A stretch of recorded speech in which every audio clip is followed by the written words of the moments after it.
शहादा तालुक्यातील ब्राह्मणपुरी येथील पत्रकार राधेश्याम कुलथे यांनी आपली मुलगी गार्गे हिच्या वाढदिवसानिमित्त होणाऱ्या खर्चाला फाटा देत समाजाप्रती असलेली जाणीव दाखवत आगळावेगळा उपक्रम राबवित शहाद्यातील प्रेस मारुती मंदिराजवळील शहीद भगतसिंग बहुउद्देशीय सेवाभावी संस्था महाराष्ट्र राज्य संचलित मायबाप वृद्धाश्रमात आपल्या कुटुंबियांसोबत वयोवृद्ध आजी आजोबांना अन्नदान करून केले।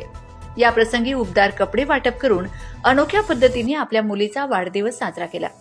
यावेळी वयोवृद्ध नागरिकांना एक मदतीचा हात म्हणून प्रत्येक व्यक्तीने वाढदिवस, वर्षश्राद्ध तसेच विविध कार्यक्रमाप्रसंगी समाजातील आधार नसलेल्या वर्गाला मदत होईल म्हणून आश्रमातील व्यक्तींना साहित्य अथवा अन्नदान स्वरूपात मदत करावी असे आवाहन यावेळी संस्थेने केले।